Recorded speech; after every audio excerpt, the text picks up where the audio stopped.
Waiting any second for the introduction to Clint Eastwood, and this was the surprise, but we found out today, I think Carl Cameron might have broken this story. Let's listen in.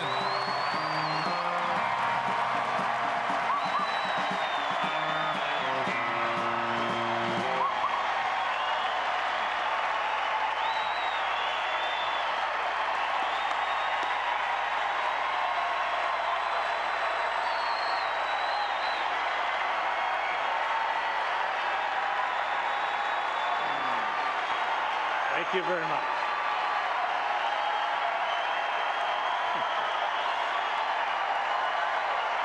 Thank you. Thank you very much. Thank you.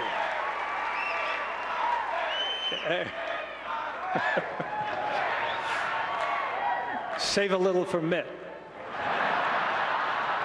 Now, I know what you're thinking. You're thinking, what's a movie tradesman doing out here? You know, they're all left-wingers out there, left of Lenin. At least that's what people think, but that's not really the case. There's a lot of conservative people, a lot of moderate people, Republicans, Democrats in Hollywood. It's just that conservative people, by the nature of the word itself, play a little more close to the vest, and they don't go around hot dogging it. So.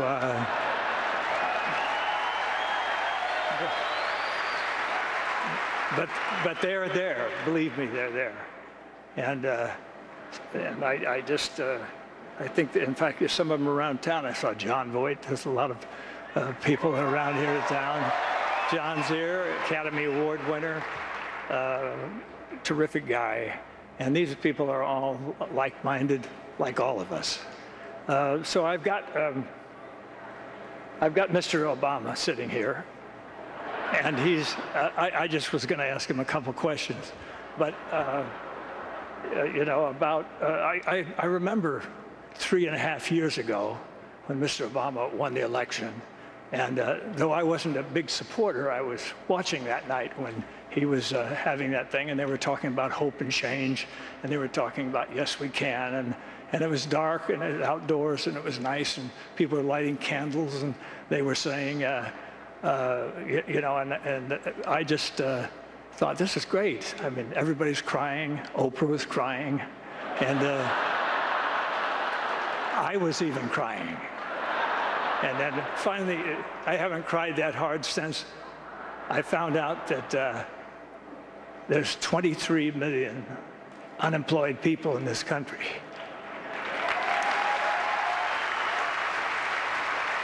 And now that is something to cry for, because that is a disgrace, a national disgrace, and we haven't done enough, obviously. This administration hasn't done enough to cure that, and interest they have is not strong enough. And I think possibly now it may be time for somebody else to come along and solve the problem.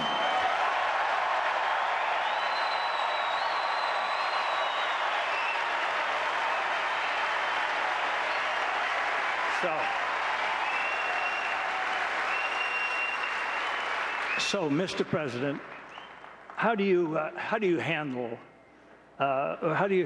promises that you made when you were running for election, and how do you handle it? I mean, what do you say to people? Do you just you know? I know people were wondering. You don't have it, okay? Well, I know even some of the people in your own party were very disappointed when you didn't close Gitmo. And I thought, well, I think closing Gitmo, why close that? We've spent so much money on it. Okay, I thought it was just because somebody had a stupid idea of trying terrorists in downtown New York City. Maybe that was it.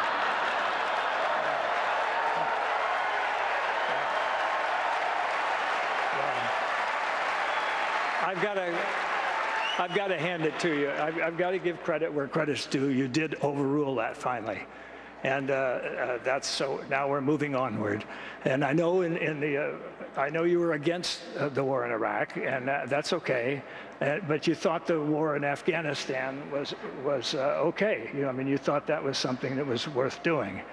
We didn't check with the Russians to see how they did there for the 10 years, but we did it, and it was, you know, it's something to be thought about, and I think that that when we get to maybe. I think you mentioned something about having a target date for bringing everybody home, and you give that target date, and I think Mr. Romney asked the only sensible question, and he says, "Why are you giving the date out now? Why don't you just bring them home tomorrow morning?" And I thought, yeah, there's a. I'm not going to shut up. It's my turn. So anyway. We're going to have to have a little chat about that, and then I just wondered all these promises, and then I wondered about you know, when the what do you want me to tell Romney? I can't tell him to do that. Can't do that to himself. You're crazy. You're absolutely crazy.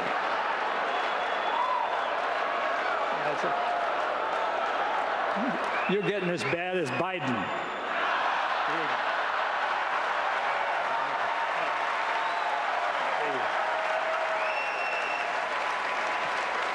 Of course, we all know Biden is the intellect of the Democratic Party. So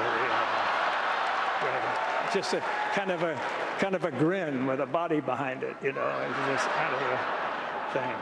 But I just think that there's so much to be done, and I think that Mr. Romney and Mr. Ryan are two guys that can come along. I never thought that it was a good idea for attorneys to be president anyway, because it.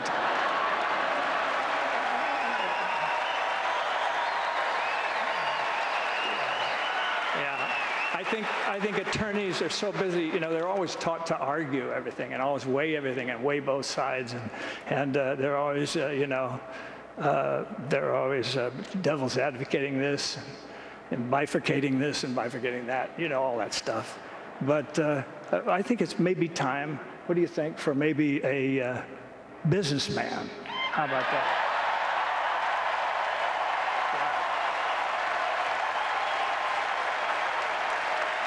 A stellar businessman, quote unquote, a stellar businessman. And I think it's that time.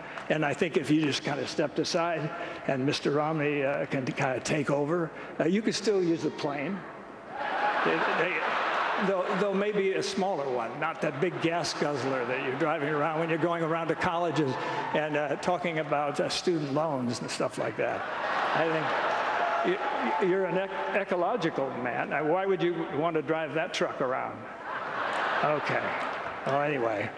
All right. I'm sorry. I can't do that to myself either. So, anyway. I'll see. But I'd just like to say something, ladies and gentlemen. Something that I think is very important is that we own this country.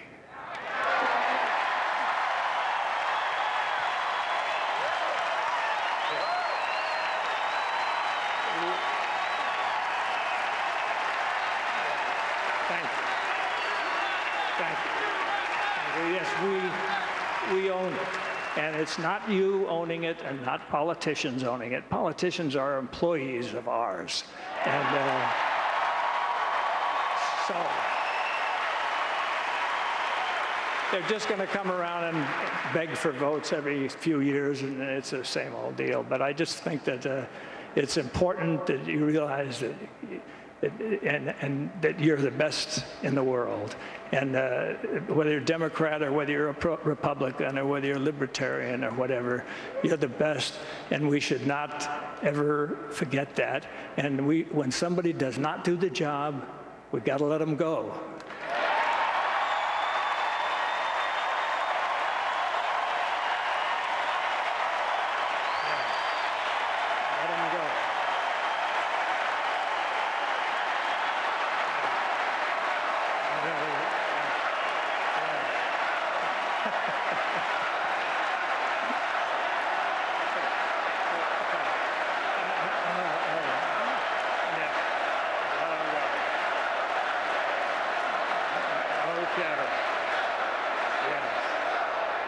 Okay, just remember that. And I'm speaking out for everybody out there. It doesn't hurt. We don't have to be. I don't say that word anymore. Well, maybe one last time. We don't have to be, what I'm saying is we don't have to be mental masochists and vote for somebody that we don't even really want in office. Just because they seem to be nice guys, or maybe not so nice guys if you look at some of the recent ads going out there, I don't know. But okay, you want to make my day, huh? All